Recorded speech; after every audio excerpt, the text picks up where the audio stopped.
Good morning, मी अनुराधा. माझ्या छोट्याशा व्हिडिओमध्ये तुमचं खूप सारं स्वागत करते. तर आज आपण बनवणार आहोत उपवासाचे पॉपकॉर्न. इथं मी 1.5 किलो साबुदाणा घेतला आहे आणि तो रात्रभर भिजत ठेवायचा आहे. पाणी थोडंसं जरा जास्त ठेवले, बघू शकता तुम्ही. म्हणजे आपण रेग्युलर भिजू घालतो ना, त्याच्यापेक्षा थोडंसं जास्त ठेवायचं आणि हा रात्रभर भिजू द्यायचा आहे.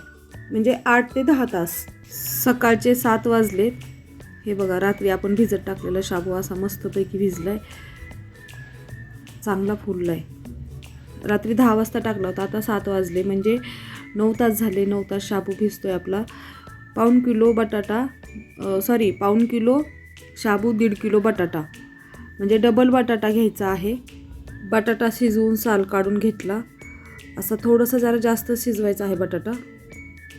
इथं शाबू आहे ना, मस्तपैकी असा मोकळा मोकळा करून घेतला आहे मी. छान भिजला आहे, छान फुलला आहे शाबू. बटाटा खिसून घेतलेला आहे, शाबू मोकळा करून घेतला आहे. लाल मिरची मी मिक्सरमधून काढलेली आहे, म्हणजे ती ओलीच मिरची होती, ती मिक्स करू आता. बटाटा आणि शाबू अगोदर मग मिक्स करून घ्यायचं आणि त्याच्यानंतरच त्याच्यामध्ये मिरची टाकायची. बटाटा, शाबू आणि मीठ मिक्स करायचं, नाहीतर हाताची खूप आग होते, माझ्या तरी होते. मिक्स करून घेतल्यानंतर मी इथं मिरची टाकते. लाल मिरची आहे ती मिक्सरमधून काढली, म्हणजे ओली लाल मिरची आहे, मिक्सरमधून काढले. मीठ, बटाटा आणि शाबू अगोदरच मी मिक्स करून घेतलेलं आहे. हे परत एकदा असं मस्तपैकी मिक्स करून घ्यायचं त्याला. लक्षात ठेवा, कधी पण आहे ना, मिरची सगळं मिक्स केल्यानंतर शेवटला मिरची टाकायची आहे आपल्याला, नाहीतर हाताची खरंच खूप आग होते. मला आता मस्तपैकी सांडगे घालून घेऊ. म्हणजे बऱ्यापैकी सांडगे घालून झालेत माझे, पण माझ्याकडे ना पेपर नव्हता, म्हणून मी, म्हणजे प्लॅस्टिक पेपर नव्हता म्हणून मी साडीवरच घातले. पण ते चिकटत वगैरे काही नाही, अजिबात चिकटले नाही आहे कुठंच. म्हणजे वाळल्यानंतर मी बघितलं कुठंच चिकटले नव्हते ते. आणि ह्याच्यामध्ये ना एक कच्चा बटाटा खिसून वाफ काढून टाकायचा. माझ्याकडे नव्हता कच्चा बटाटा, जेवढे बटाटे होते तेवढे मी कुकरला लावून घेतले आणि विसरला तो माझ्याकडून, मिस झाला आहे तो बटाटा. तर कच्चा बटाटा एक वाफ काढून नक्की टाका, खूप छान असे सांडगे होतात.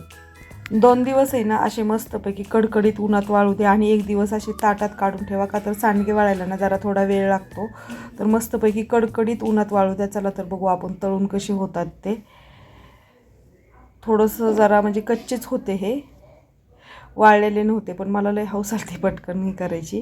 तर फुलतात आहे मस्तपैकी. झाले आपले उपवासाचे पॉपकॉर्न तयार. याच्यामध्ये ना तुम्ही मिठाचे पण करू शकता, तिखट पण करू शकता, मिठाचे पण करू शकता. शक्यतो आहे ना मिठाचेच करा, का तर हे खाल्ले ना असं घशात ठसका आल्यासारखा होतो. चटणी टाकल्यानंतर, चटणी कधीच टाकायची नाही आहे. तर असे मस्त असे पॉपकॉर्न तयार झालेले आहेत आपले उपवासाचे. आवडले असेल तर एक लाईक नक्की करा.